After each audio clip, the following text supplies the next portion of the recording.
Neuroscience is called the default mode network. It's the way your neurons fire in your head day in and day out. And generally, most people are doing the same thing they did the day before, thinking and feeling the same way as the day before for 95% of the time.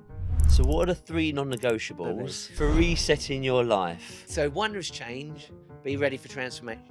Two is a compelling future, and then change your state.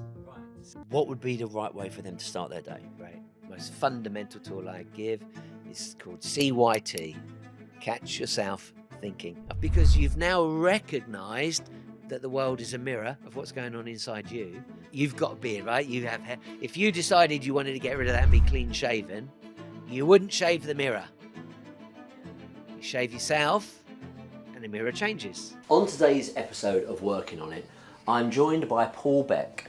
Paul has turned mindset coaching into a true profession, building a thriving career, helping people transform how they think, live and perform both in life and in business.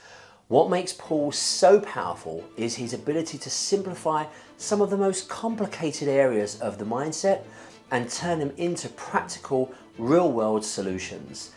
In this conversation, we talk about feeling overwhelmed, getting unstuck, and how small shifts in thinking can help you find clarity and move forward again. So if you've ever felt lost, stuck, or unsure of your next move, this is one you want to listen to. So Paul, thank you very much for coming on Working On It. I really appreciate your time and to come on the show. You're welcome, Brad. Good to be here. Yeah, thank you. And thanks very much for the coffee as well. You're welcome, dude. Yeah, brilliant. Paul, how does the Artful Dodger become a mindset coach? Wow, this is going to take forever. You're going all the way back to my childhood. Woo!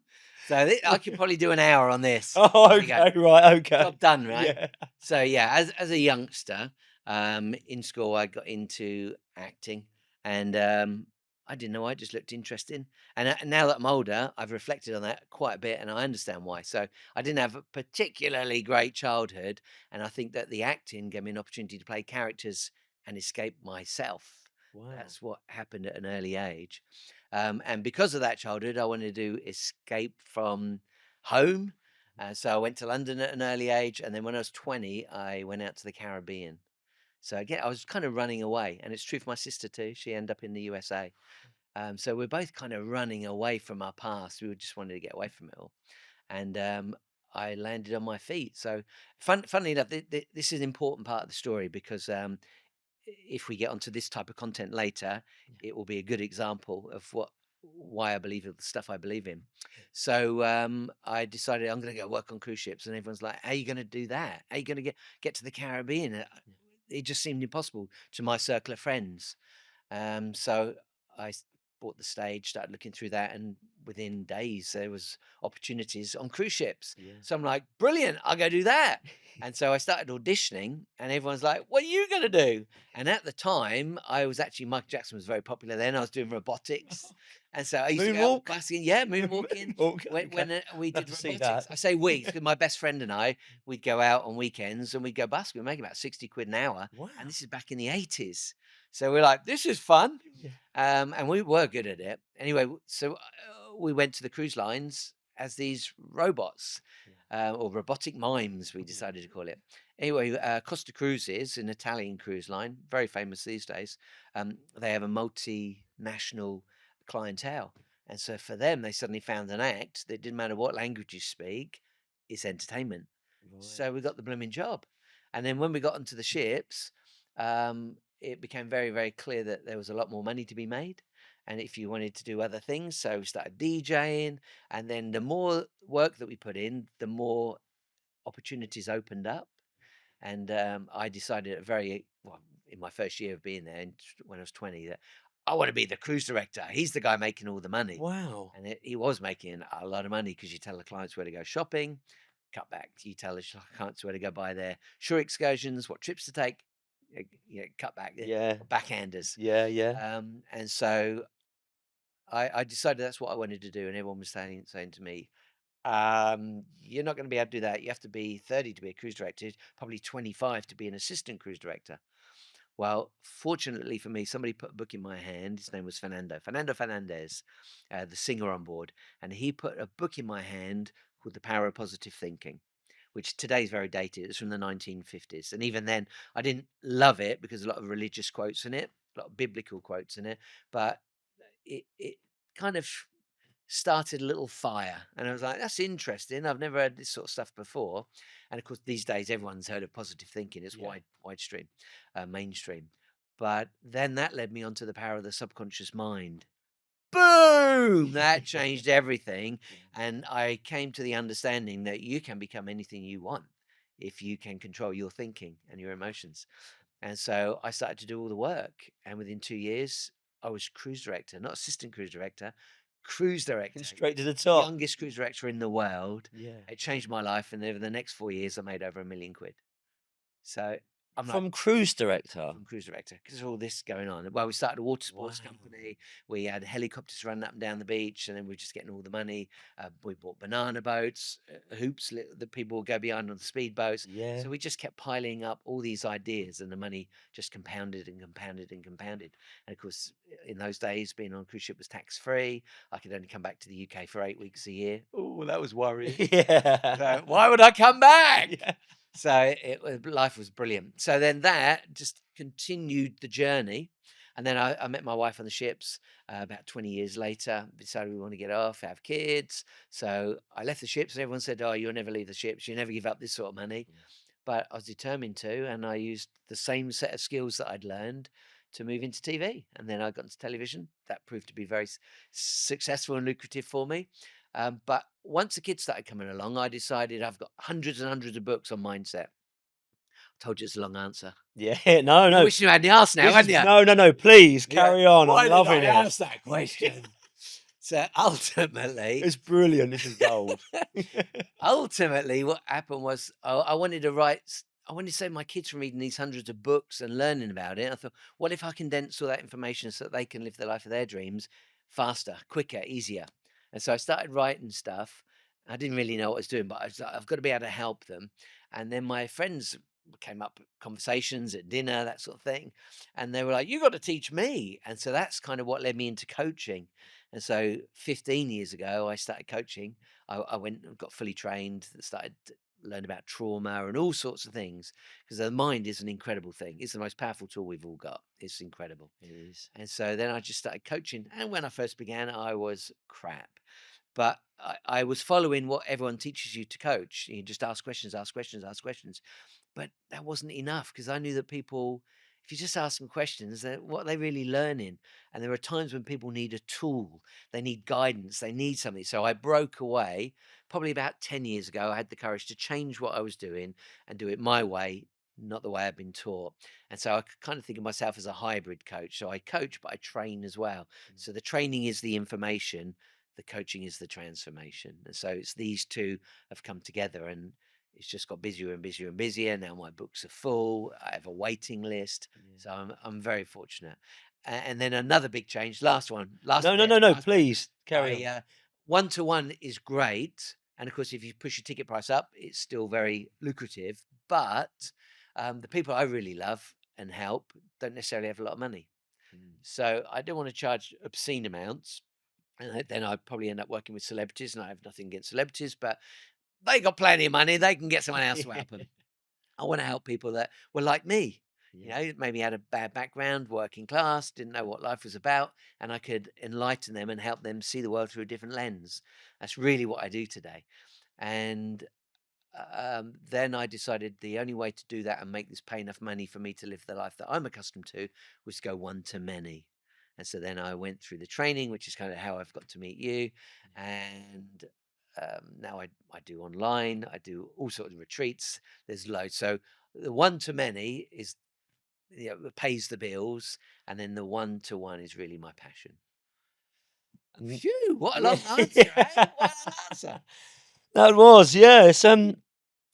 So at what point did you realise that you were, was there a moment or a day, or was it even that book that you felt was the turning point? Think, "Do you know what, I'm meant for more than presenting and performing.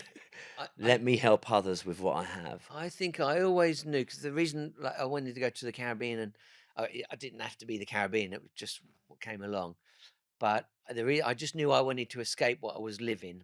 And if I think even further back, and I've contemplated on my own life many, many times, my parents sent me to Sunday school, and that was my first experience of God and being able to talk to God. And in those days, it was this fella up there in the sky, and I'm thinking that don't make sense. And I tried. After Sunday school, I used to go to a graveyard and tried to talk to the spirits. They Okay. never spoke to me. And then I try using my mind to see if I could control the plane in the sky or control the clouds in the Yeah. sky. Never happened. So that was just me playing with ideas. I didn't know about all the work that I've learned since.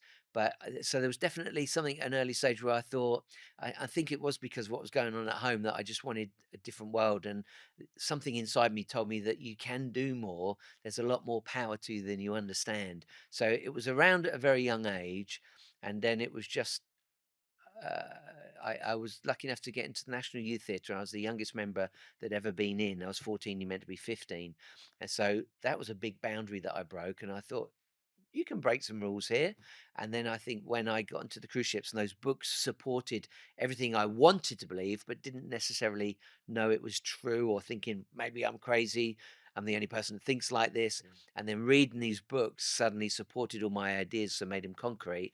And then having that journey to become cruise director so quickly made me go, I can do anything. Yeah. And that's really that was a big, big changing point. That's true for all my clients' journeys.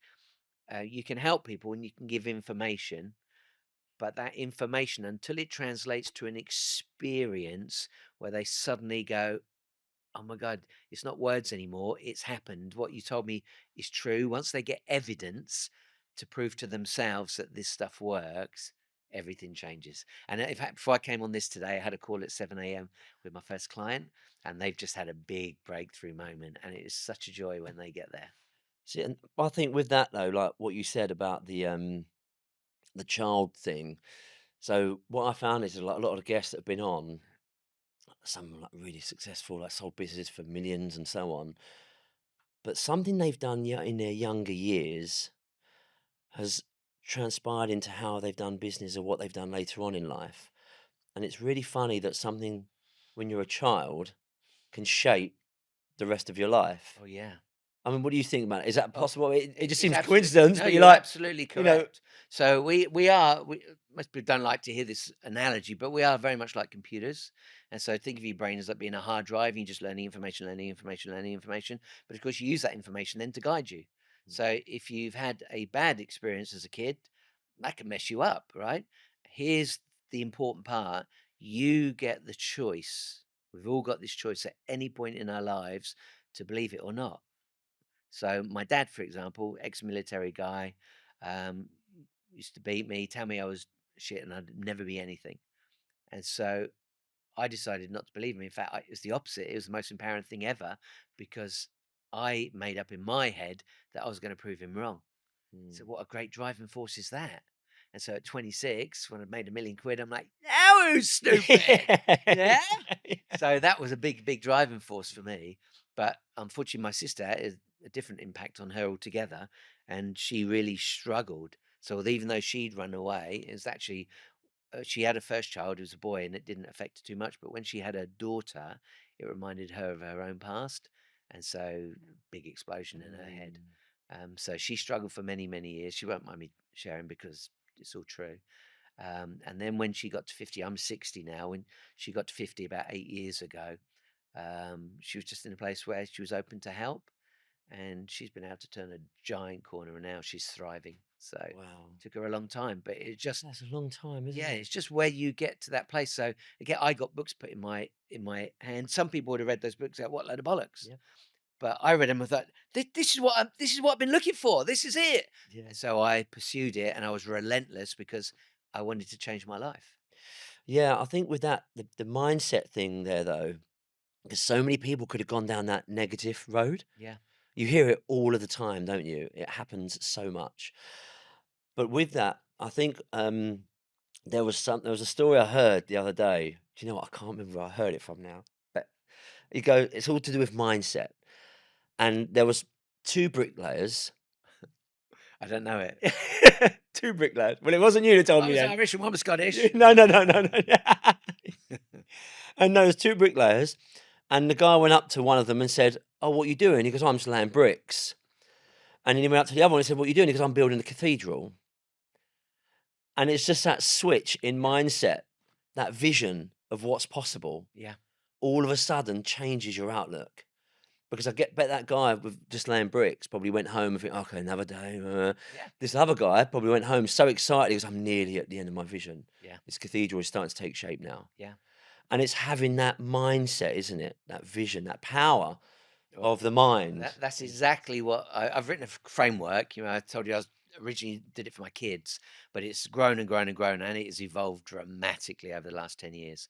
And it's called Engage, and it's 6 steps. Sounds simple, right? Yeah. But it's a lot more than that. But it's 6 steps, and it's easy to understand those. The first one is evolve, because you need to evolve your mindset. You've got to change your thinking, because if you don't change your thinking, if you keep thinking you're just laying bricks, you're just laying bricks. You're Mm, right. that's But right. if you can suddenly think, oh, I'm laying bricks, but to build a cathedral, then you could get excited about it. Some people might not and go, well, I'm stopping that. I don't even like churches. Yeah. So it's all choice, but ultimately there is a journey. So I've got a framework for Evolve so that people know where they're trying to go. So the reason I did that, so many of the books, and I promise you I've got hundreds and hundreds of books on mindset, and I think they're all good. This is the funny Mm, thing. This was a big piece to the puzzle. It's like, why are all these books out there and people that can't change? And it's actually, and even why did I buy so many? It's because some will really resonate with you depending on your past and your beliefs, mm, and some won't. And so it's just a matter of finding the one that works, finding the one that works, and then you can start to follow this trail. So I try to create a trail for them so that they could see what journey they're on. So that's part one. yeah. Got to evolve. And they go, okay, got that. Need to improve my mindset. Next is Nirvana, which in Buddhism, I'm not a Buddhist, but in Buddhism, it is life without struggle. So heaven on earth. And ultimately, that's your compelling future. So that's building the cathedral rather than just laying bricks. And so it's a giant step. I have all these tools in place to help people. A big one is called Dream Machine, and it's to help people really think about what they truly, truly want. Because most clients, when they come to me, they first thing you say is, "What do you want?" "I want to make more money." And most people are very material. "Oh, I want to make more money. I want to get myself this car, that car. I want a bigger house." And I'm fine with that, and I can work with that, and I can still help them, Yeah. and I do. But ultimately, as they make more and more money, and this is going to happen to you very, very shortly. It may already have happened because you're very successful. But the more money you make, the more you realize that ain't important, Mm, because you can have so much money. So just the other day, speaking to a client, probably 4 days ago now, um, and he's telling me he loves his wife, he loves his kids, he's got a brilliant business, he's making loads of money, he's surrounded by friends, but he still feels empty. And well, most people will be like, "What? He's that, got it that's what I all." mean. Yeah, exactly. Yeah, and that's the mindset bit. So ultimately, what it always comes down to in this framework, at the very, very top, becomes very spiritual.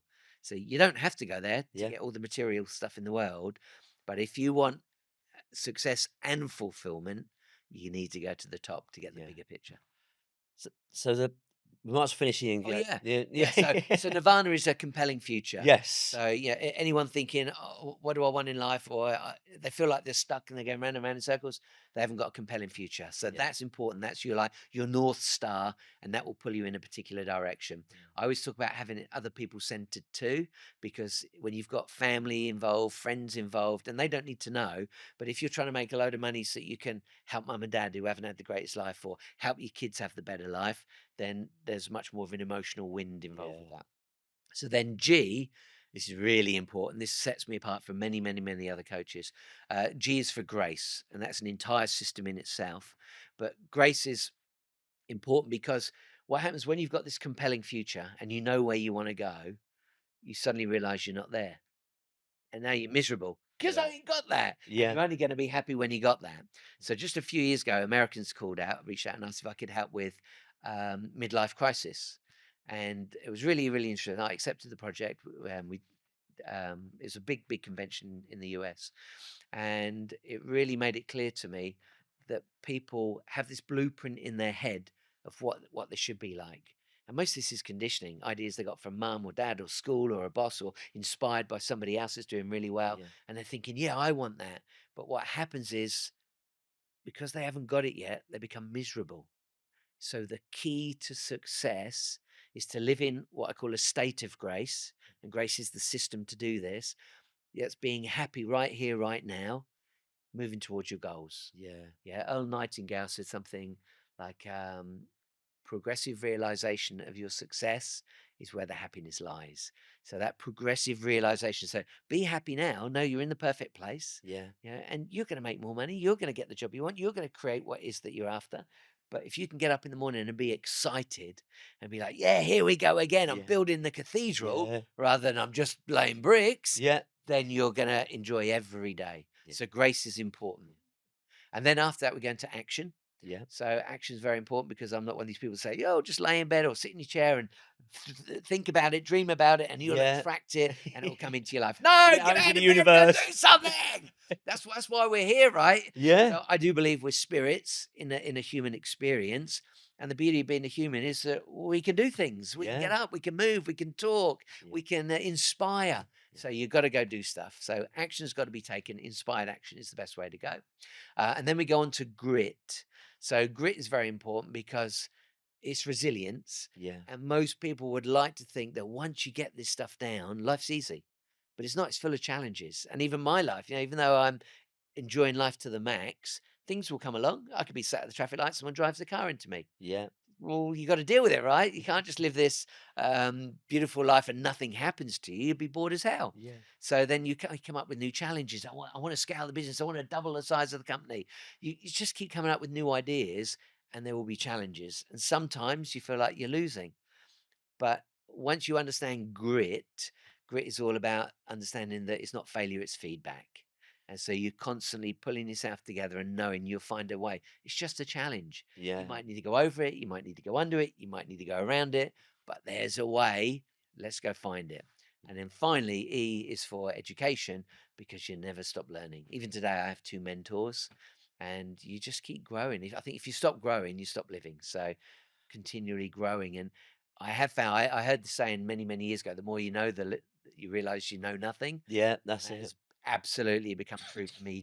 You go down rabbit hole after rabbit hole after rabbit hole. Yeah. And I don't think we will ever, ever, ever understand how amazing this world is. We can see some of the results, but how it does it, how a plant grows, Yeah. it's incredible. So you're never going to learn it all. And yeah, so you touching on that with the world part, it's really funny because it's almost like the idea is we haven't got enough time to see everything in the world and understand everything there is. But then you think, well, some have shorter time than others. So then you think, well, how do you do that? You do things like exercise, trying to eat as best as you can, and all that sort of thing to prolong your life, to then see the rest of the world. And get hit by a bus. Yeah, exactly. Yeah, so yeah, but you just never know. So it goes back to sort of like, you never know. Things could happen, but you've got to plan as if it's, you've got to have that plan in Yeah, place. yeah. And then whatever comes along, comes along. And But that you've got to deal with it there and then. and Hit that's by a bus, you can't deal with that, obviously. that's the importance of Terminal. grace. Because if Yeah. you're happy now, if you're living every day and moving towards your goal, you're in joy. Yeah, Yeah. And if you're in exactly. joy, great. And if something tragic happens and it all changes, it changes. But Yeah, and if you're still alive, then you enjoy it to the most you can. But miracles can happen. So a really, really good example of a miracle. If your viewers want to go and check something out, and there's a good chance many people have heard of him, is a guy called Dr. Joe Dispenza. Have you heard of Dr. Joe? I haven't, Okay, no. so I'll share the story very briefly, and I encourage all your viewers to jump online and read about him. Okay. But ultimately, he's a chiropractor. He loves cycling, and in his 20s, he's on a big cycling challenge, and a car drove into him and broke his back in like 6 places. And might be some little details that I get wrong here. Maybe it's 5, that sort of thing. Yeah. But the story, in its essence, is correct. So he's laying in the hospital, and basically they all came to him and told him, "You're never going to walk again." Mm. He's thinking, I'm a chiropractor. I'm all about self healing. I know that the body's much more than we think it is. So if I'm stuck here in this bed and I'm never going to walk again, I am going to reach out to the universal field, the field of all potential, call it what you like, God. Mm. It's all different labels for the same blooming thing. And so he did that. And he started working really, really hard to heal himself, heal himself, heal himself. And within 100 days, he walked out of the hospital. Wow. And so that guy today, using meditation predominantly to help people connect with themselves deeply and change their world. And if you look him up, you'll see he's doing 7-day retreats now all over the world, and he's helping people get out of wheelchairs and walk. He helped someone that was blind see again. And That's this is all the amazing. power of the mind. So I'm sure some people are Wow. listening right now going, "That's bullshit." Yeah. Yeah, and most people do, right? They're like, "This stuff's bullshit. This is too much." Mindset's great. I can Yeah. deal with that, Yeah. but miracles, no. But the more you learn about what we can do, how capable we really, really are, Yeah. he's just one example. So Dr. Joe's story is because he did that, he thought, I can't be the only person in the world doing this. So he then decided to find out as many other people that had had similar stories and had miracles, Yeah. and he found thousands of them. So he started collating all the information. Then he wanted to make it scientific, which is really big for me because I don't think, well, no, let me start with I do think most people, when they hear stories of miracles and how powerful they are, they don't believe it. And probably when I was younger, I may not have believed it to the degree that I do now. Mm. So I like it all to be based in science. And today there's more science than ever. So neuroscience is So not a much word. information. Yeah, most people are like, oh Yeah. yeah, I know what neuroscience is. Yeah. 20 years ago, I'd be like, what? Yeah. Yeah, if you talk about quantum mechanics, most Yeah. people days ago, oh yeah, I have some idea what that is. Yeah. And so my job's got easier and easier and easier because all this stuff's become mainstream because of podcasts, Yeah. sharing information, AI now, people jumping on and reading Yep. about stuff and go, oh, That's a this is big true, one. this is true, this is true. And they're learning more and more and more and more. And so it just helps me because they've already got a good idea that this stuff is real, but they just need to know a little bit more. So I like to take them across this bridge, really. Yeah. It's a little bridge. It can be really, really wobbly, but if they can get to the other side, boom, their life will change.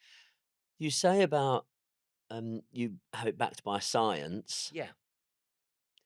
but when you were a boy and you'd go and talk to the spirits and you'd think that you'd change the direction of a plane in the clouds, none of that was backed by science. No, it wasn't. That No. was just faith and your Well, power of the no, mind. I always know they were experiments Okay. because I couldn't change the movement of the clouds and Yeah. I never did affect a plane.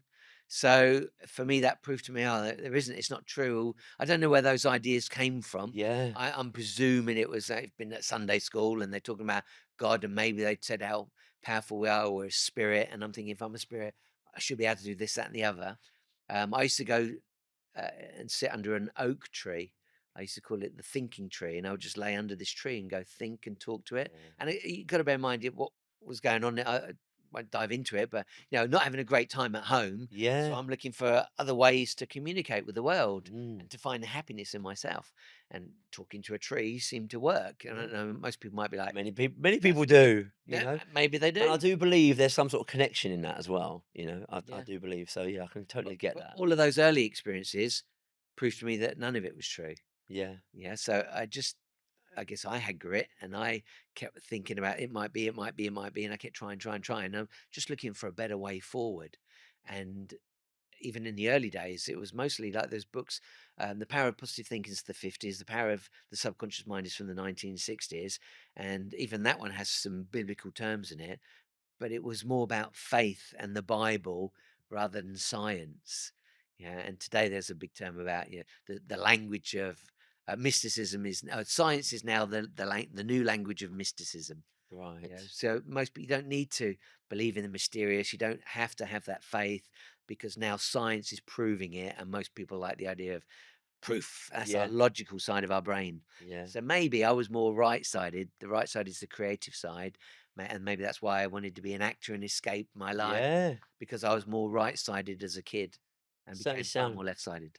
it certainly sounded that sort of like laid the path with the Yeah, acting and the ambition yeah, to thrive to get to the sort of like the cruise, yeah. and director and such. So we talk about like what you did do and the books you read and which obviously laid the foundations for you today. Were there any points where you perhaps had to let go of things to enable yourself to grow from a mindset perspective? Good question. So the word shouting out in my head right now is surrender. Because we use that word a lot. Surrender to the spirit, surrender to the gods. But I don't feel like I have really had that moment. I could be wrong. It's not something I've really sat and deeply thought about.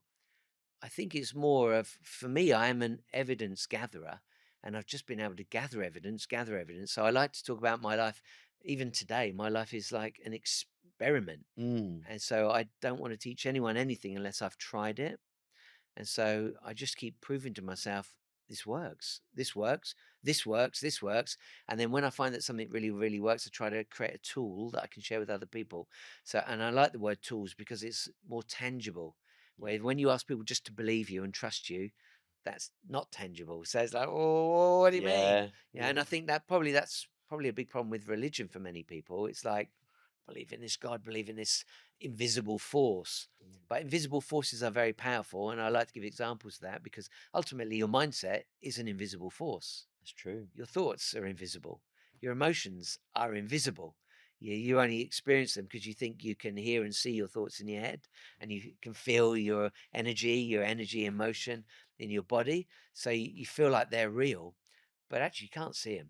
You can't see the wind, Yeah, but that's a hell of a force. Look what it's just done recently in the Caribbean. yeah, And then of course you've got things like Wi-Fi, telephone calls, television. So there are lots and lots of invisible forces. And when you get into the science of it all, like color, for example, we see our rainbow of colors, but the spectrum of color is much, much wider. We can't see ultraviolet, we can't see infrared. It just goes on and on and on. And sound, we only hear a small spectrum of sound, but I think most people know that a dog can hear a whistle, a high pitched whistle that that's it. we don't hear. Yeah, So there's all these invisible forces. And the more that you can trust those. So I don't feel like I've given anything up, but the more that I've been able to prove myself that those invisible forces are real, yeah. the more powerful I've become. Yeah, because I think with some people say, oh, you become the sort of the average of the five people you hang around with, so therefore perhaps change your crowd. So they would probably say they gave that up, but that's physical, I think, and that's why I asked: is there anything mindset? Was there a blocker? Was there anything you had to kind Oh, of? well, blockers leads me onto a whole other world. Oh, okay, right, Yeah. So okay. you could think then you might say give up certain ways of thinking Mm, and certain ways of perceiving the world. So you see it as giving up. right. You're giving something up. I don't mean giving up on the world, giving up on life, but you're giving something up. That's one way to see it. I think what we've just talked about is exactly the same, but I don't see it as giving anything up. I see it as finding evidence for Yes. new ways of thinking. So you're right. Limiting beliefs is probably a term most of your listeners or viewers will know. And limiting beliefs are just beliefs that we've chosen to believe. So, for example, my sister decided to believe whatever she believed. Dad had said over and over and over again. I decided not to believe him. So that's the choice, and we have those choices all day long. So we have an inner critic and an inner coach, and you decide which one you listen to. So you might want to give up listening to the inner critic, and you might, in my case, what I want to do is listen to the inner coach. So it's the same thing, I think. So I would say there's two sides to every coin, Yeah. and you discussed one of them, which is giving up. I don't. I guess maybe I've trained myself not to see the negative, not to see the downside, not to see the giving up. I'm only seeing the gains, the gains, the gains, Yeah. and so I just look at that from a different perspective. I think with that though, I think it's a lot of it. Um, Probably comes back again to the. It's so funny this childhood thing. I'm really sort of latched onto because I'll tell you for why. I'm on this course at the moment, and everyone gets to share their stories of how they begun, where they come from, and there's some real sad stories. And what I realised is what they're then doing, because then they then go on to tell you what they're actually doing today. You think that is such a major connection into exactly what you're doing today. And some of them couldn't even see the connection until they were then said, "Well, no, because of this and because of that." And like, "Oh, God, okay." A bit of a light bulb moment. You're like, Yeah. "That's so true." So that's why I touched on the child thing. But you've almost had, like, from a young age, an expanded mind, like an expand. It's like, okay, how much more? How much more? Where can I go? There's no limits. Well, Let me just keep in going. those early days, I think it was just there's got to be a better way. Yeah, I'm alive, right? yeah, yeah, So like, well, I just didn't want life to be excuse my French, shit. Yeah. Got to be more to it than that. And I Yeah. guess yeah, TV. I know everyone And knocks would you telly for say that shit. there is with your Oh, experience? Because you've life got is loads of experience. amazing. There you go. It's it's That's it. it's amazing, and that doesn't mean money. Yeah. I'm not talking No, about no. being minted. I mean, that's Experiences. great. Yeah. It will help you amplify who you are. I Yeah. think that's really, really important thing to learn. Money, a bit like alcohol. You Yeah. drink. There's happy drunks, and there's miserable drunks. Yeah. And Right? angry drunks. Yeah, yeah. Yeah. So it's amplifying who you are. Yeah. My missus will tell you I'm a happy drunk. Oh, that's good. Yeah. I won't tell any now, but I have some fun stories, Yeah. some crazy stories. Yeah, I can feel myself wanting to tell you, but I mustn't go there. But anyway, so just like booze can amplify who you are, and I guess drugs to a certain degree, um, definitely money can amplify who you are. So I have friends that are very wealthy, but they grew up with a poverty mindset. Mum and dad were hardworking, so they hold on to all their money. Mm. They're quite funny. Like we say we'll go out for dinner, and they're like, "Oh, we don't like that. That's so expensive there." I'm thinking, "Why do you care?" Yeah, yeah. But and then I end up saying, "Come on, I'll pay. I'll pay. Don't worry, it's on me." Yeah, yeah. So it's the experience. It's not the money. I just want Yeah. to experience the best things in life, and that doesn't even mean the best car, the best house. It's just whatever you decide is the best. So the key, I think, for everyone is that we're all just looking for happiness. In fact, what you learn as you become more and more spiritual is you want to become whole. Yeah. That's really what it is. But at the lower levels, we're looking for happiness. If we can be happy, we win. Yeah. But then later you realize there's even more to it, and it is becoming whole. Yeah. And I think that with that, that's it is experiences that I think really fulfills you. Because good and bad, by the way, Yeah. because it's almost like it molds you and shapes you. And I think you need the bad to appreciate the good, isn't it? It's like when they say there's no light without dark and Yeah. so on. Yeah. So I think that really amplifies the good when you've gone for a bit of a bad time, because then you appreciate it more and that stays with you, I think, a bit in a deeper way. Yeah. And I think with that, see like life as a journey, a passage of time, and you try and fill it with as many experiences as you can. Hopefully, more of the positive experiences. But it really, you got to look at it like a passage of time, and it's a one massive journey.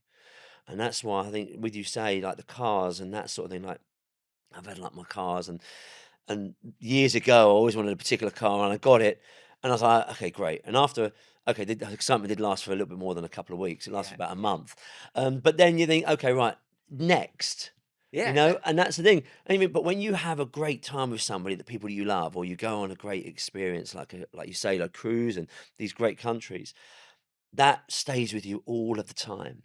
And then you can also refer back to it as well, can't you? And it brings through those emotions again. So I do think what you say about experiences is definitely the best thing. Yeah, here's a good one.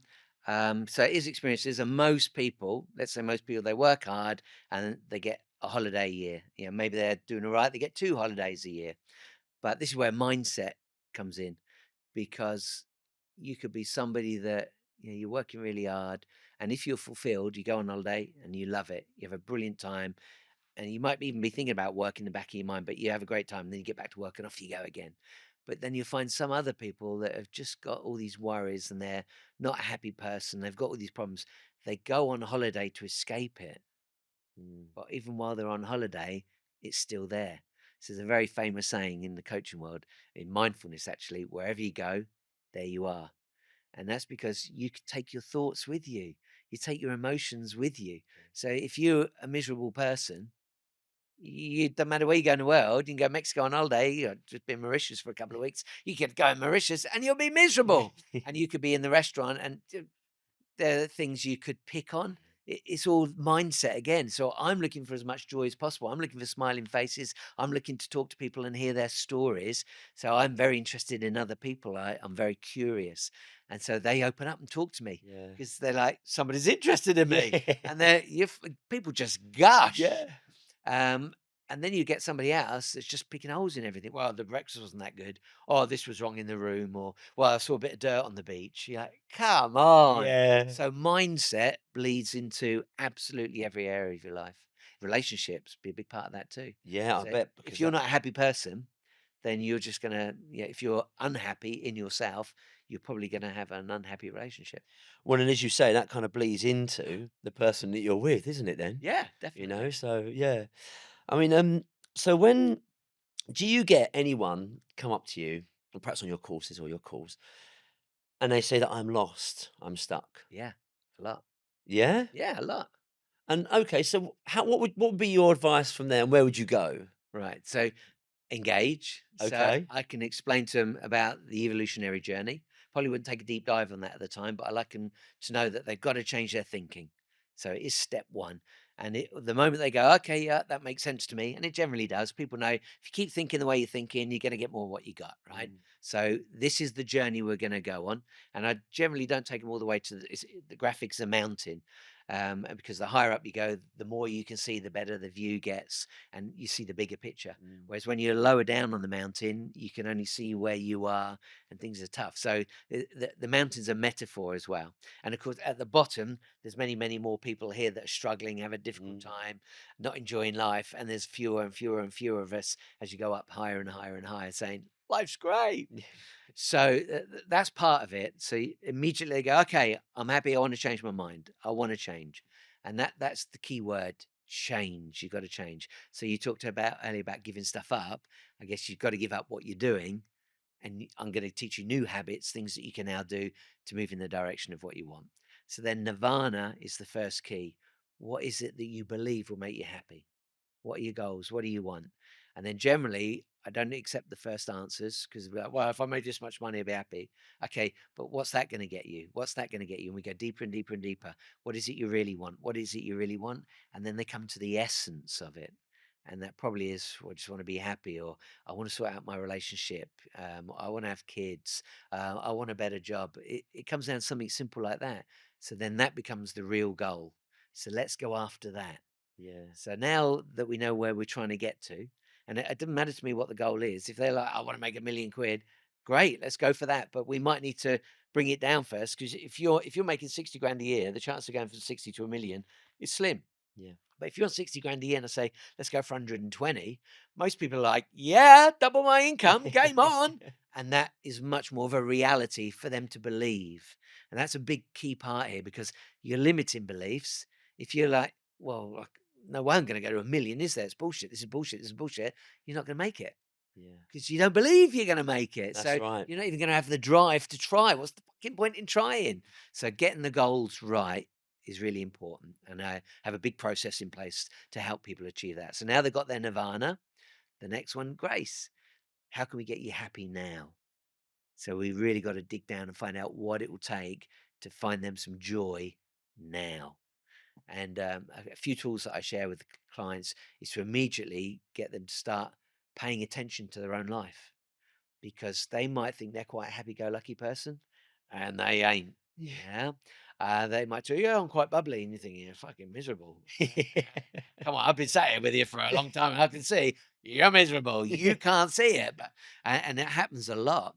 So in neuroscience, it's called the default mode network. It's the way your neurons fire in your head day in and day out. And generally, most people are doing the same thing they did the day before, thinking and feeling the same way as the day before for 95% of the time.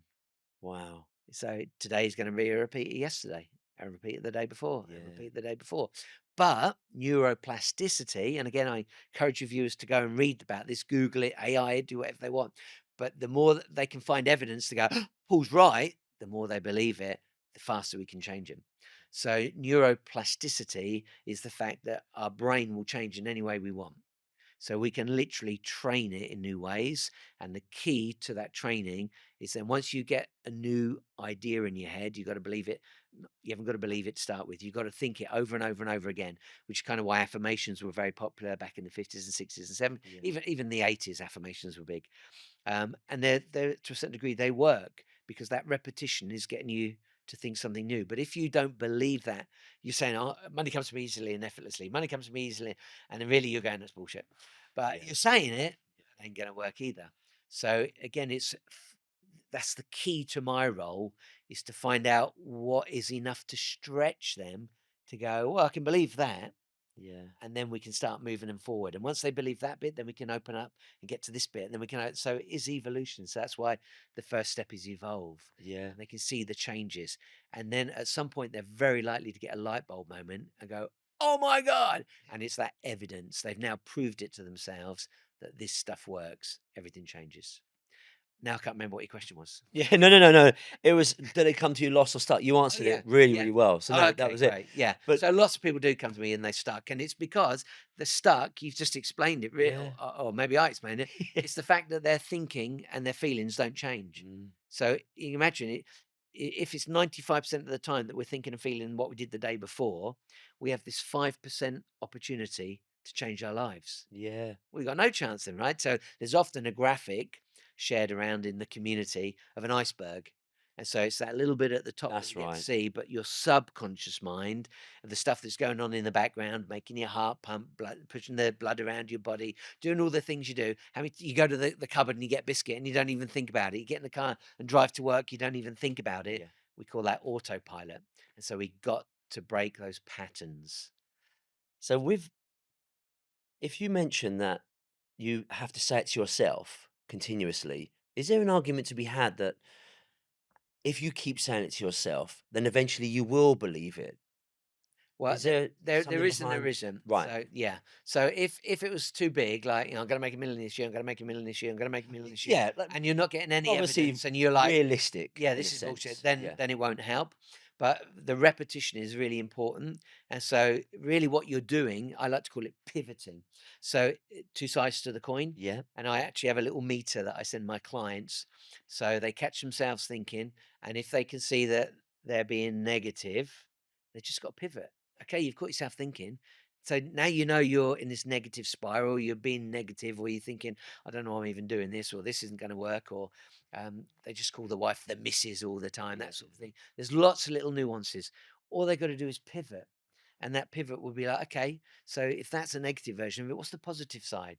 Mm, So a simple one would be, I can't do it, I can't do it, I can't do it. yeah.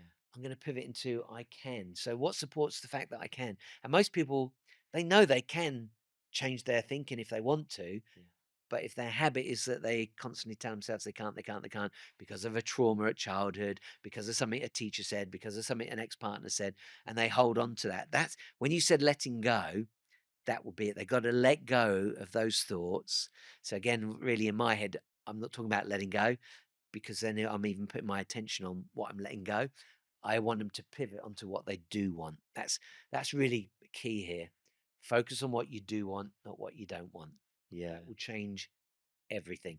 And most people will say to me, especially on money, I get lots of clients come to me because they want more money, and they will say to me, I am thinking that. I am being positive. I really do believe I'm going to make loads of money. I really believe it. Money's coming to me. I'll get loads of money. But they say that, but they're not really thinking that. And that's what that default mode is. So if you can get to that default mode and they can suddenly see, oh yeah, like I was in the supermarket and I went and got the cheapest ham because I thought, I'm watching the money and I'll get the cheap ham. And it's just a habit. Even if they can afford a nice ham, a better ham, they're still buying the cheapest because it's their habit. Yeah. And it's breaking those tiny little habits that can shift us in the right direction. Yeah, with that letting go part, what I meant was, like, let's say, for instance, if you collect all of this baggage, whether it's like mentally, physically, whatever it is, and you want to go forward, you need to leave some of that behind Yeah. in order to lighten your journey, and then you kind of Yeah. go forward and you really put all yourself into this new way, or the Yeah. more positive way, as you say, Yeah. rather So than the negative side of the word things. I use is just different terminology, Yeah, but it will be releasing. yeah, So for okay, me, releasing. trauma becomes trapped energy in your body. Yeah, And so then because you can feel it, you're like, this is real. I can feel it. yeah, It's not my fault. It's because mum did this, dad did this, whatever it might be. And they can feel it, but you can release it. mm. And there are several different methods for that, but releasing that negative energy, that trapped energy. And again, some people will be like, "This is getting a bit woo-woo now," but look it all up. But trapped energy, trauma is trapped energy, Mm, and you can release it. And then when you can release that, you can let that go. To use your terminology, that makes it easier to pivot. yeah, So the best way I can do that, personally, what I do, I never like to talk about meditation because that's another word people are like, I've tried, I can't do it, or oh no, I don't do that sort of stuff. So they've got some idea what they think meditation is. But really, for me, I like to call it breath work. Just get them to close their eyes, get them focused on their breathing, and then I can take them on a journey in their imagination, which is very, very powerful, far more powerful than most people believe. And then they can release all of those traumas. And they realize you don't have to carry it around. You don't have to have it with you all the time. Stop thinking about that. That's so we were talking about the compelling future. Yeah. They're holding on to their past, their identity. Well, this is what I am because of this, because of this, because no, forget that. Yeah. Let's focus on this. What are you becoming? Not what were you. Yeah. Yeah. So it's just different terminology, which is why I said all those books that I've got, they're all great. It's just a matter of getting the right ones for the right person, Yeah. and then they catch fire. They're like, oh my god, this is brilliant. So I always try to recommend books to people, to my clients, so it will help them. But ultimately, the key is, and I think it's far easier. Yes, you can help them release and drop some of those ideas, but you want to pivot and focus on your future. Yeah. So with that, then, so what are the 3 non-negotiables I haven't practiced any of these, right? I had no idea what these questions are going to be. for resetting your life? Great question. Non-negotiables. One, you must be open to change, no matter where you are in your life. Even if you're successful, if you know that you can be more and you want more out of life, something's got to change. And it might just be tiny little tweaks, no big deal. So, change, transformation, big, big, big one. Secondly, get a compelling future. Really get excited. Now, sometimes people will say that they've got a compelling future. We hear things like vision boards, stuff of that nature. I'm a big fan of those. That's great. But if you just look at it, even if you do look at it every day, that's not enough. You've got to get involved, not just with your thoughts, but with your feelings, with your emotions. And you just then, this is all part of grace. I call it a state of grace because it's a state of living. So if you can change your state, if you stop feeling like you're a victim, if you stop feeling like I'm working so hard and the world's against me, if you can start feeling like everything's working out for you, you know, everything's working out for me, everything's working out for me, you get into that state, then you just know that you're going to make everything work. Doesn't matter what happens, you'll be able to make it work. And So that's a non-negotiable. Is number that 3? three? That it wasn't that it. So one was change. Yeah. Be ready for transformation. 2 is a compelling future, and then change your state. Right. So Yeah. I think that's one. Yeah. What else would it be? If you want another one, call Paul. That's non-negotiable. Cool, Paul. So, one simple way that someone can start their day, let's say, for instance, they've done all of these things and they said, you know what, right, I'm going to make a change. When I wake up in the morning, I'm going to try and make a positive change. What would be the right way for them to start their day? Great. Most fundamental tool I give is called CYT. Catch yourself thinking. I've probably shared this with you You already. did, yeah, but yeah, please go ahead. So I'll just explain it, and then I'll get to maybe hear your experience of it, so we can see if you've been using it or not. So actually, what I do to clients, let's say we're having calls every 2 weeks. I may have told them CYT, and I keep notes so I know exactly what we've discussed in the past, so I can look through. And they're all on computers, so I can just whiz through and just see if I shared this with them before. And so I say, oh, so we talked about CYT on our last call. What does it mean? And they go, um, and if they can't answer it, I know they ain't been doing it, Yeah. right? Because how easy is it to remember? Catch yourself thinking. Yeah. And so the whole point is, this is a great, great tool. So you wake up in the morning, lying there in bed, what are you thinking? What's going on? The key here, don't be judgmental. Don't be like, oh, I'm being negative. Oh, I'm already worried about work. No, whoa, whoa, whoa, whoa, because that's just going to be a negative That's spiral. right. Yeah, yeah. Right? But just notice it, because really the first thing I'd like to notice is, are you one of these people that is quite miserable or maybe feeling numb or not excited about life, but actually you're telling yourself everything's okay? Maybe you've got a facade, you're putting on this face, everyone thinks you're happy, but inside you're not. So by catching yourself thinking, you might surprise yourself and realize even when you wake up in the morning, you're being negative. Or then it's 10 o'clock and you're having a cup of tea on a break and you realize, here I am already worried about money. And I'm at work. I should be doing this, that, and the other. And I'm worried about money. Why? There's not even anything to worry about. All the bills are paid this month. So it's really, really powerful. And I think that's probably such a simple tool that people misunderstand how powerful it is.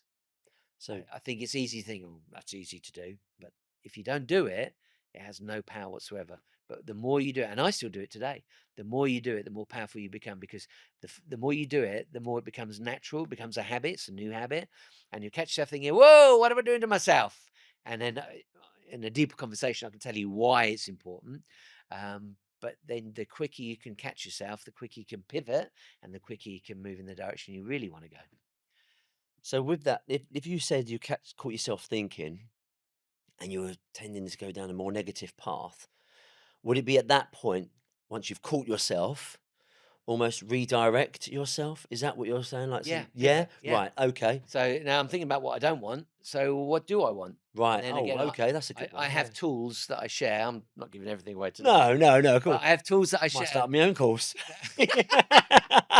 But they're strategies, Yeah, and they're really, really simple, so that you know don't feel like, oh, I've got to learn it, or I've got to read this whole book to get it. No. And here's another really interesting thing: as I've got older, I've learned this, and the more I use the work, the more you realise just how easy this stuff is.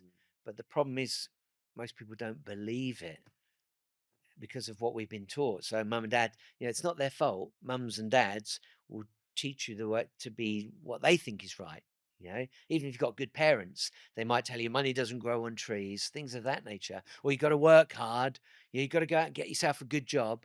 And so we hear that as a kid and we think, yeah, that's what I've got to do. And then you go to school and they give you careers information. And you think, oh, yeah, I've got to go and get a big one recently has been, I've got to go and get a degree, right? Everyone's, I want a degree, want a degree. All the kids now want to get a degree. And yeah, now they're, what, 27 grand in debt. I think prices are even higher than that these yeah, days. So they're already in debt before they even got a job. yeah. So, I do have lots of conspiracy theories running around my head, but I don't focus on them. But you just think, that's interesting. And ultimately, I'm a working class kid. I had very little. If you'd looked at me in the early days, you'd be like, "Kid's got no potential," And I changed my life dramatically. It's been a really colourful journey. I'm madly in love with my wife. Got 4 beautiful kids. I'm completely and utterly blessed. That's lovely. And even if it all fell apart, I would still be happy Yeah. because I've trained myself to do that as my new way of thinking, and I live by it. And what can be better than that? No matter what's going on, you're just happy. Isn't it funny you said that as a kid you probably like you people thought I was going nowhere, but they would have measured that against a system that probably doesn't suit you at the time. But then look at you now. Yeah, So isn't it funny like how you go through that system, let's call it, and you measure yourself against that, and that's kind of like your one, measurement yeah, tool, if you like, yeah, for certainly for your younger years. But then that's actually not true because everybody has a different path to lead. yeah. And And everyone's destined for something completely different. And a lot of the time, it doesn't align with what the system says. yeah, agreed. So I think some really good examples out there. We often hear now that some of these well, the richest men in the Mm. world didn't even finish Left uni. school. Yeah, Yeah, yeah. that's They it. maybe went to college, they started uni, they come up with a brilliant idea, and they left. Yeah. They didn't even get their degree Yeah. because you don't need to. But because we're taught that now as kids, Yeah. we tend to trust people around us, right? Trust mums and dads, trust uncles and aunts, trust teachers, trust our bosses. And so we tend to build our construct, our beliefs around what we've heard and what we've been told to believe. Mm. And that's why most people, their religion, no matter what they have, they're Christian, they're Hindu, they're Muslim, they're Jewish, they're probably that because they were taught to be. Mm. But they could change their mind at any time they wanted to. Maybe they because they've believed it all their lives, they don't even investigate it. They just investigate more of what they know, so they become more Jewish or more Muslim or more Hindu or more Christian or more atheist. Yeah. So they decide to follow more of that. But I would say just open yourself up and Yeah. see what's out there because ultimately all of those are just labels. This is a big one. The more labels you can drop, like color of people, language they speak, they're smiling, they're not smiling, fat, thin, tall, all these things. They're just labels. Yeah, and the more labels you can drop, the simpler life gets. Yeah, that's so true. 'Cause you're not categorizing people then, aren't you? And assuming. Yeah, And most of the time, those assumptions are completely wrong. yeah, So, yeah, that's quite a good one. yeah. You can meet someone that you presume they're really poor, and then you find out they're the local mayor. That's actually happened to me a few times. Not the mayor part, but yeah, very wealthy. So, what does the next 10 years look like for you and what you're building? What's the vision? Okay. So I want to help more and more and more people understand that they can be, do, and have anything they want. And so I'm working on my book will be coming out very, very shortly. I've been working on that relentlessly recently, and I've got an app as well. And the reason Yeah, for the app, I mean, technology's just changed our lives dramatically. yeah, yeah, But the beauty of the app is so generally because of cost, people might get coaching once a month. yeah, If they've got a bit more money, they might go every 2 weeks. If they're a real mess, they might even go every week. yeah. But imagine if I could be in the palm of your hand every day. And so when they say That's catch yourself amazing, isn't it? thinking, Yeah. you You're wake up reminding and them. there's a little message there. It doesn't have to be me going, hey, but it's just a little reminder. Oh yeah, yeah, I got to do that. And it's because these habits, they're little Yeah, micro habits. And if you can be reminded every day, you're more likely to do it. And so when I talk about CYT and I ask a client 2 weeks later, what does CYT stand for? And they go, oh, I can't remember. But if I was there every day and they yeah, could pick up their phone, and most people are stuck on their phone day in and day out, long as it's engaging yeah. and it can help them move forward, they're likely to do it. And it's That's those amazing, tiny isn't little it? incremental changes. Yeah, Little, I like to talk about water dripping. yeah. You measure water, it can carve a hole in a stone, just a little drip. And so with action, I often talk about these little drops of action become a tsunami of activity. Yeah. And it's the same thing, tiny little drops. And so if I can get to them day in and day out, day in and day out, then I'm far more likely to help them Some change. big changes, yeah. Yeah. So over the next 10 years, I don't see myself retiring. I'm 60 now, You got 70. loads of life I'm, s- left. I want to go So to much 100. energy. I've told myself I'm going to 100. Yeah, Um, and I imagine some of the people I've absolutely loved. Jack Kenfield, I got to work with yeah. very closely. He's in his 80s now. Bob Proctor, no longer with us, but he was on stage in his 80s. That's amazing. Tony Robbins, obviously Yeah, very famous. I think he's 65 now, still out there giving it all. I'm yeah, sure, just like those guys, I will just keep going and going yeah. and going and going because I love what I do. And I love helping saying, people. yeah, I say Yeah, this is my joy, not my job. yeah, Yeah, I do it because I love it. yeah, And one of my mentors is always saying to me, "Do less of the one-to-one. Do more of the bigger crowds, make more money quickly." yeah. But I'm like, but that doesn't bring me the joy. Yeah, And it's exactly, yeah. one-to-one, talking to people, looking them in the eyes, Yeah. even if it's on Zoom. The 10-year vision then for you. Yeah, So do you have vision or is it to keep going to help people and to constantly make that difference? yeah, it's a really good question because actually, I should define my own vision to a much higher degree. But I guess because I'm so happy, I'm going to say I'm plodding along. Yeah. Because well, I'm getting the book done, I'm getting the app done, I'm doing all the Yeah. things I want to do, and I think when people say, "Oh, I've got this 10-year goal," 25, some people now say 25-year goal. That's all Well, Jeff great. Bezos got a 100-year goal, hasn't he? See, Who has? Jeff Bezos, he's a 100-year goal. That's insane. It is, isn't it? Yeah, again, I'm all about being happy now. Yeah. Yeah, and moving towards your goal. So I'm doing my goals. My goals is to write the book. But you could say, well, why don't you define a number of people that you want to help? So why don't you make it 1 million or 10 million or whatever it is? But and I would say this to my clients: you don't need the goals if you're happy. I was going to say that if you don't have an exact number or a goal, perhaps that might release the stress for some people. Some people like that structure and they like to be working towards something and knowing they're hitting milestones, which is brilliant. But some also don't like that pressure, especially if they're going on the right path, which you definitely are. You think, well, why not? Yeah, I Just think. carry on, plod along, as you Well, say. yeah. Well, if I was plodding along and struggling, then you might need some goals because you Yeah, need to get out of that. But because I'm relentlessly happy, I use that word relentless because somebody used it on me the other day. It was a few months ago now, but they were like, "How do you do it? You are relentlessly happy," and that stuck in my head. I love that term. yeah, yeah, And I was thinking, yeah, I am because I do it on purpose. It's not.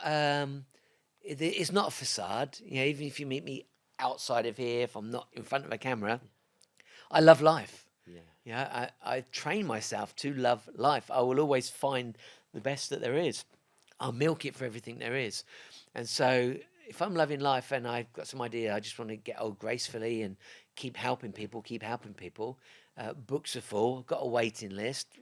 What more can I ask Yeah, for? no, So that's if not there's no waiting list and maybe they've only got half the books full, yeah. maybe I change it. But I think I would pivot Mm, because if I'm getting older and I feel like, oh, I can't keep doing this, it's too many hours, then I would lean into one to many, or maybe use more stuff online. And there's all sorts you can do. Yeah. So the key is that happiness, living in a state of grace.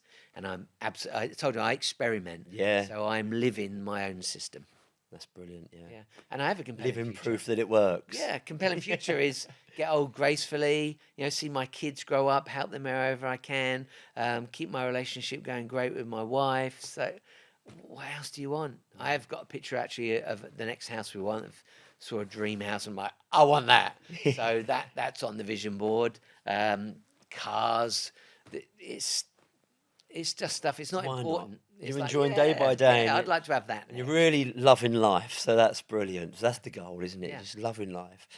So, what challenge would you set for someone for the next 6 months to be different if they wanted to change in a more positive way?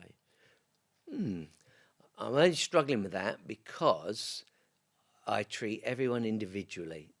So I'll try to come up with a generic answer, but I come through all the calls and I don't think I got to teach them engage.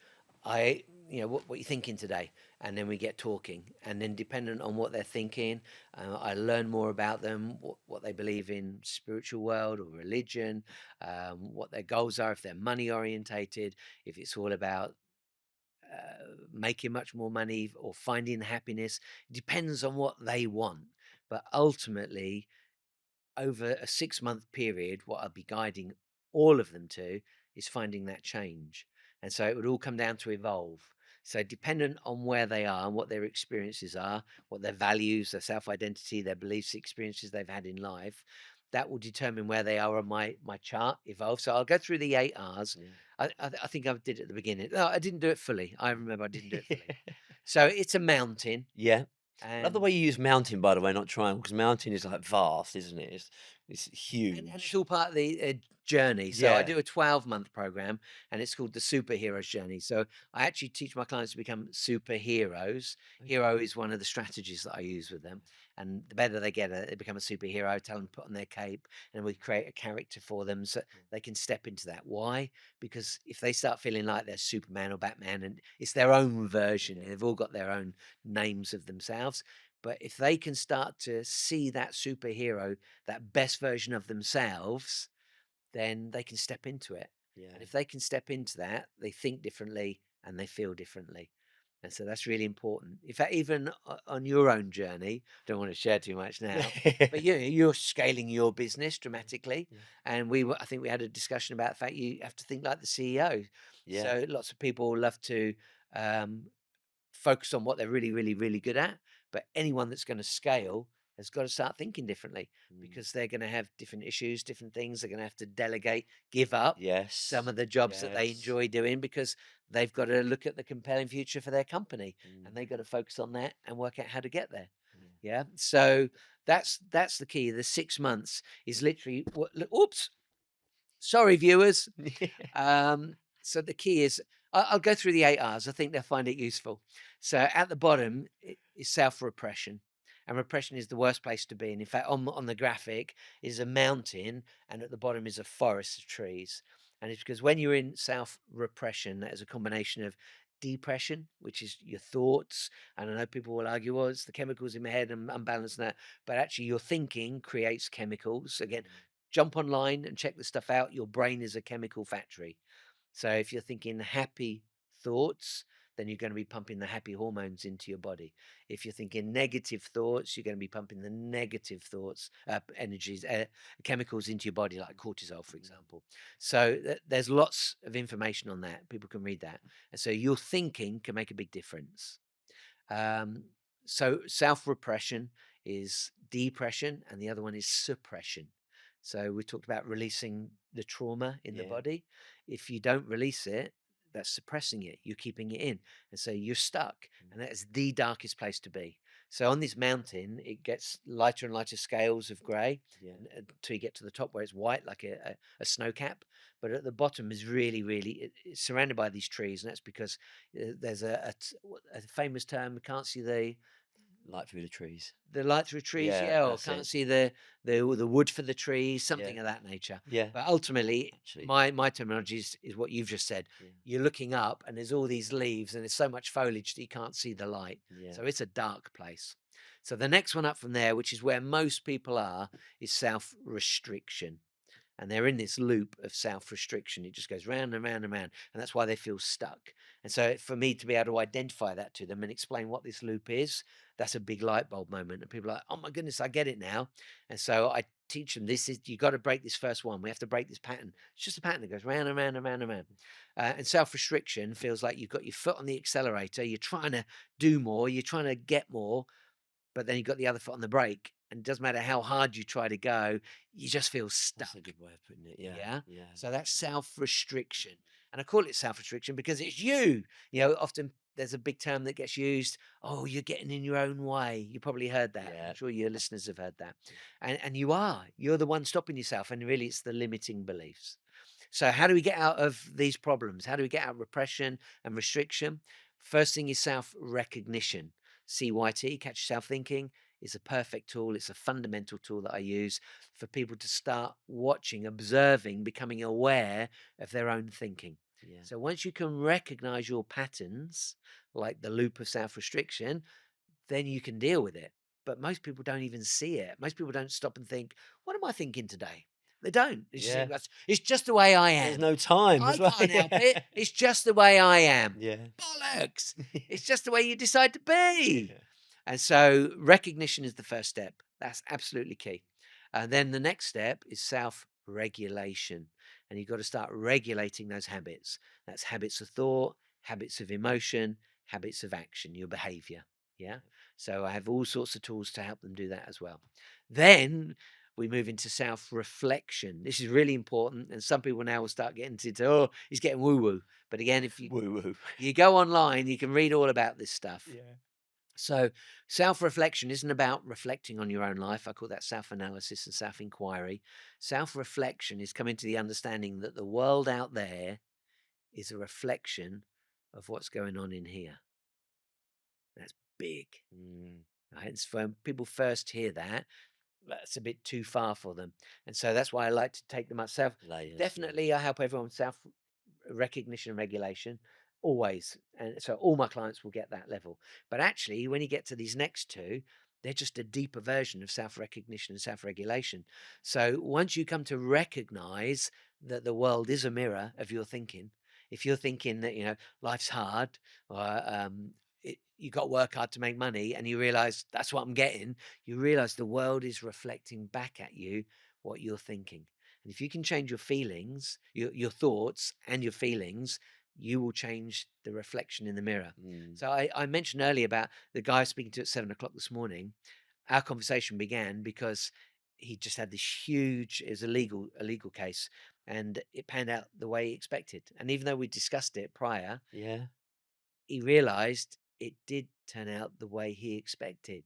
And so that was the reflection. that's amazing. That's what he isn't it? thought. I knew that was going to happen. People say it, right? Yeah, I knew that was going to happen. that's it. Yep, you got it. Yeah, And then sayings like, yeah, if you believe you can, if you believe you can achieve it, you will. And if you believe you can't achieve it, you won't. that's it. I think And if so you believe that's you a can or you reflection, right? can't, you're There you right. go. Yeah, that's There you it. go. So it's the same thing. It's a Yeah. reflection of your beliefs. It's a reflection, more importantly, of your feelings. And so I teach them self-reflection. That is a little bit of a deeper dive. And then from there, you go to self-reverence. Why is that important? Reverence is a deeper version of love. And it is a discipline. You've got to learn to love yourself. You've got to love your life. Love your colleagues, love your friends, love the ex-partners, love the ex-bosses, all these people that you don't normally like. Why? Because you've now recognized that the world is a mirror of what's going on inside you. Mm, So if you now know and you believe that that world is a mirror of what's going on inside you, why not fill that mirror? Why not? I'm going to give you an example why we do it this way.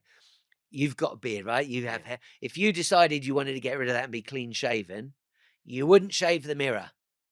Yeah, You shave yourself that's it. and the mirror changes. Yeah, And so now, if you can be filled with love and joy and excitement and enthusiasm and know that you're the luckiest person in the world, guess what's coming back? yeah, All of that. that's right. So Yeah, that's why that's recognition that the world's a mirror. Regulation is now reverence, loving everything. Mm. Love, love, love, love, love, deep love, and being like the luckiest guy in the world because that's what's coming back. So that's now you're regulating the mirror, you're in charge. Yeah. And then only if people love this, they go to the next level, which is self-realization. And this is because now they so much money, they're consciously. I'm not a big fan of the word manifesting because it's been become so toxic. Yeah. Because people talk about, oh, you manifest, and people are like, I've tried it, it's bullshit. Yeah. So I stay away from that word. But the fact is, if you can start to create your own reality, you can start to create your own luck. You can start to create the life of your dreams, and you know you're doing that. You're going to get to the point where there's this invisible force. Yeah. Well, what is it? If my thinking and my feelings can change the world, what is it? And so you do get spiritual. It doesn't matter what religion you are.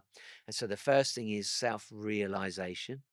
And that realization is really simply realizing that you are a spirit in a body. This is a spiritual world. I could take a deep dive on this. I have all the science behind it. I can Yeah. explain how it all works, but Yeah. we ain't got the time. Yeah. And then once, so that is recognition again. It's a deepest dive, Exactly. a self-recognition. You realize, oh my God, I'm spirit in a body. And so then most people get frustrated, so they lose that state of grace because now their compelling future is I want to be that spirit. I want to be this. I want to be that. And they get this idea of what they want and life should change dramatically. But actually, it doesn't really change. You just have a different understanding of the world. And so then there's this transitional period where then you finally come to self-revelation.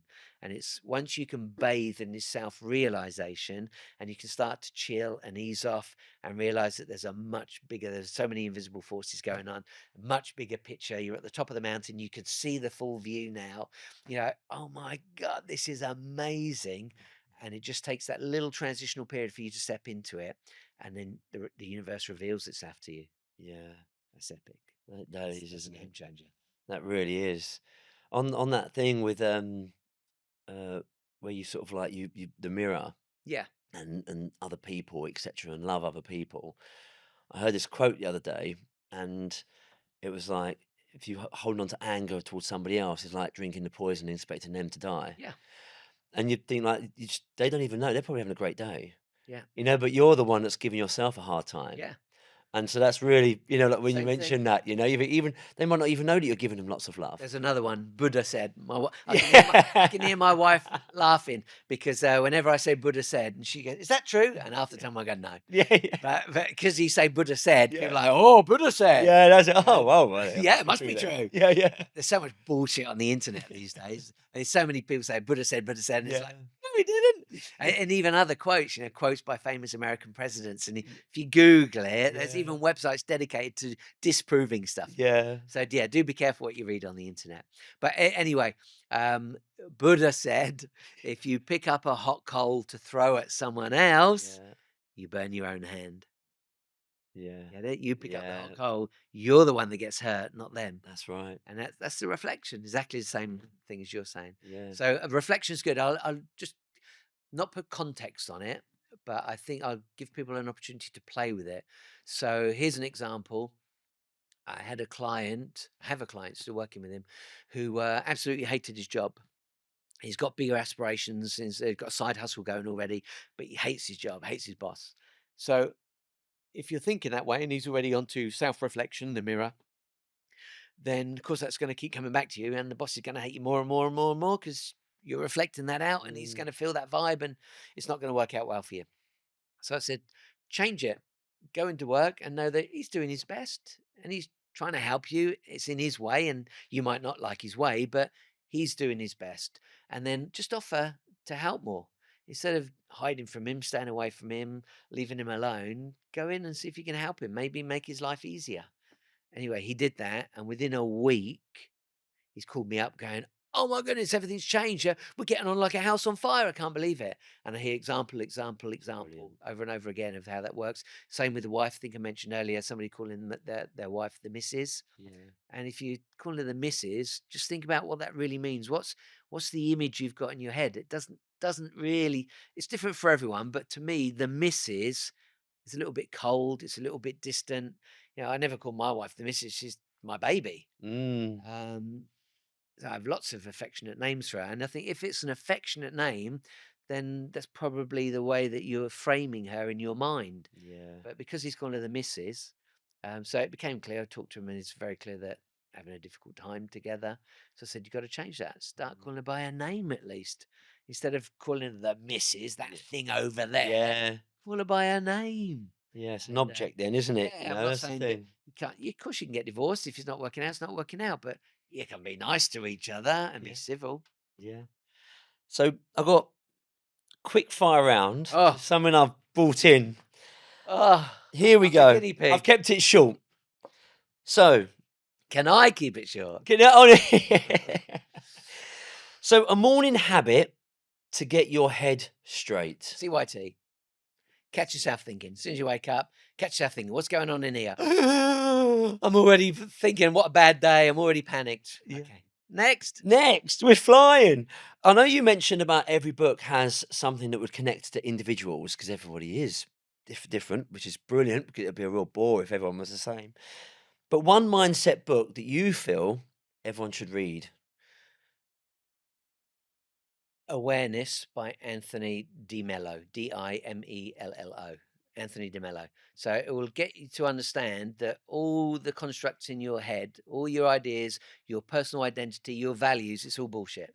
And that's why so many people are in a prison of their mind, because they believe all these things, which half of it ain't true. But you believe it because you've always thought it. It doesn't mean it's true. Yeah. So break out of the prison. And the funny thing is, the prison door is open. The door's not even closed, but you're just not looking at it because you're busy looking at all the bars. Yeah. Yeah. So Anthony DeMello, Awareness, brilliant book. There was one thing on, most people have fears of spiders. Yeah. Like you think, well, has a spider ever, unless you're Peter Parker, and has a spider ever actually done any harm to you? Yeah. No. And exactly, but you're taking that fear from Yeah, others Yeah. because of that. And you've never actually experienced anything. So Yeah. why are you fearful of them? Yeah. But 9 times then they actually can't answer. Well, my mum or my dad or so. Yeah. It's funny, isn't it? Like you Yeah, say, the story prison got door here. is open, but it's just whether you choose to walk through it or not. Yeah. Which is You're making this quick fire round. yeah. Sorry. Yeah. Okay. Right. Your fault. It's his Last fault. one. A failure that became a gift. Whew. A failure that became a gift. God. I even know why I'm struggling, because I'm so I've trained myself so heavily just to find the good, to find the good, to find the good. So I can't see the failure. Let me find one. What have I failed at? Or maybe a negative Um, situation. what have I failed at? Please don't think that I've never failed at anything. It's just that I release it. I let it go. Yeah. So what have I failed? Well, I've been fired loads of times. Yeah. So let me share that. So when I was working on the cruise ships, because I believed in my values, I'll give you an example. So this is a great one. I was working on a cruise ship in the Mediterranean, and oh yeah, I remember, it's all blimey, it's coming back to me. And there was a tour leader, and she had several members of the staff in tears because she's got a group of, I don't know what it was, 25, 50 people, and she was very demanding and trying to get the best for them. And she was just making life very difficult. Everyone was talking about her, what a monster she was. So then the French hostess came in and was like, I wanted to get off the ship, but now I've been told I've got to do these cards or something or other. It's little things to go on the table for people to know at lunch where they're meant to sit. I'm saying, fine, hun, I'll do it. Don't worry about it. I'll take care of it. And so, bear in mind, I was only in my 20s. I was a youngster. This is new to all this stuff. Now I'm far more mature. Yeah. I'll probably still do it. But I I wrote all the cards. I put the name on them. But on the underside of each one, I wrote the C word on each and every one of them. And at lunch, someone must have picked one up and saw it. You go, what's that? And then they all looked under and they all saw it. And so the next time, bing bong. cruise director, please come to the bridge. Yeah, yeah. So I got there and the captain's like, he is a Greek guy. Hey, what you done, Malaka? Yeah. Screaming, shouting, what? Yeah, and he showed me on the cars. Oh, yeah, she is. You know, what? You got to, basically they're saying to me, you have to go and apologise or you're off. Mm. I'm like, well, I ain't going to apologise. I said, all right, we're going to call the head office. So call the head office. And the head office gave me the same thing. You can either apologise or we'll get you off. And I guess in my head, probably I was thinking, they're not going to get rid of me. I'm the cruise director. Anyway, they got me off. Yeah. So I remember sitting on the pier, I had to pack everything, chuck it all in suitcases, and I sat out on the pier and I just waved the ship goodbye, and all the passengers are there because they all like to get on the edge of the ship. Yeah, and cruise director, you're head of entertainment, you're Mr. Personality, you're out there telling jokes every night. So they all knew who I was. They must be thinking, what the hell's he doing on the pier? Yeah. And so that was the disaster. Suddenly gone, fine. But it was in the island of Rhodes, and I went into the town and I used to tell the people where to go rent mopeds or motorcycles. And I went and saw the guy in there and I told him what had happened. He said, yeah, come stay at my house for a night. So stayed there for about 3 days, had a great time. And then caught a ferry back over to mainland Greece, went to the head office, told them what happened. And they're like, oh, sorry to see you go, blah, blah, blah. And then made my way home. And I don't know what it was, about 6 weeks later, they called up and go, want to come back? Yeah. So I went back. So it was a big failing. And I think these days, I probably would definitely be a lot calmer and know that that's not a nice way to act. But for me, that was a big journey, and it just led on to different things. And it let me know that, just because you've lost your job, the world don't end. Yeah. So I guess that was values for me. She's been horrible, and I want to be even more horrible back. That's what happened then. That's just one example. Let's think. Yeah. Anything else? I've talked about making money, but I've gone broke. Yeah. So I'm a big risker because I experiment. So I've gone absolutely rock bottom twice. That I guess some people would look at that as a big failing. Lost everything in stocks and shares because I didn't really know what I was doing and just piled all the money in, and the money kept going. It was the mistake was I put it all into one airport. You can look the airport up if you want to know about it. It was called RAF Manston, and they made it a civil aviation airport. And so it just kept growing and growing and growing. So I just kept piling money in. And then when I came home off the cruise ships, funnily enough, I called up my guy, the broker, and asked him how much was in there, and expecting it to be hundreds of thousands of pounds. And he's like, it's on zero. I'm like, what are you on about? He's like, it's all gone. I'm like, I just spoke. I was in Hawaii a few weeks ago, and I spoke to you. And yeah, but they've announced bankruptcy and gone broke and taken all the money, and they've gone. I just lost everything. Wow. That was a big failing. That is a big failure. And I guess here's the learning from that. I hadn't told Helen, my wife. I kept that secret because I didn't want her to know. And she found out. She went fucking ballistic. Yeah, I bet. Yeah. But we got through it. We're still Yeah, together. We're still that's happy now. right. So Yeah. that was And built other successes on after that as well. So you have your ups and downs. I say it drives my dad. So this is a good story. Even though I had a really, really bad childhood, and there's lots of reason to hate him, about probably 30 years ago, or close to 30 years ago, I decided that I didn't want him to die and me not know him. So I decided to go find him. So I found him and made up, and we're friends now. Let's say we're friendly. Yeah. So I see him regularly. And it turned out that he was abused as a kid. So he was in a church choir. Oh, wow. And the vicar was giving him one. So unfortunately, he followed his cycle, and it was a bit of a mess. Yeah. Wow. Life, right? So anyway, Exactly. I've forgiven him, and I'm over that. And really, in all seriousness, that's for me. Yeah. It's not necessarily for my dad, and you can see that's selfish. But I was about healing myself, so I could get on with it and not carry all that bullshit with me anymore. Yeah. And knowing his story and getting to know that, probably that did help him. But it definitely made more sense to me of what was going on. I think it probably helped you in a way, would you agree, in a sense of sort of letting go, releasing, as you say in your terminology. Definitely. That negative energy. So, well, okay, Paul. So Quickfire, that ain't working well, is it? Where can people find and follow you? Okay, it's easy. Engagewithsuccess.com. Okay. Engagewithsuccess.com. And then on there, in all fairness to your clients, if you go on, there's some free ebooks available that will help them. They can see the trainings that are offering. So some are online, some are direct or live. Retreats are on there, but there's also a tab that says resources.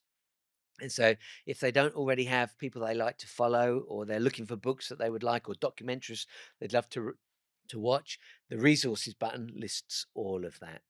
Yeah, so there's lots of free stuff on there because really my work's my joy, not my job, and so I just want to help people. And if they and on Tuesdays, every Tuesday at 7 p.m., I do free coaching. It's community coaching. I call it Transformational Tuesdays because last year I had more clients than ever say I just can't afford your coaching. So I'm like, if you can't afford it, come to the free coaching, and then you find out who's really committed and who isn't. Because some people don't even turn up to that, Mm. and it's free. So Yeah. how committed to change are you? No, Paul, thank you very much. I really appreciate it. It's been an absolute honour because obviously when we've met earlier on in the year, just the stuff that you know is amazing, and you certainly helped me a lot with the mindset thing and just catch yourself thinking. It's brilliant, and I love your work. So I really Great, appreciate you coming on. my Thank you pleasure, very much, my Paul. joy. Thank you Thank so you. much.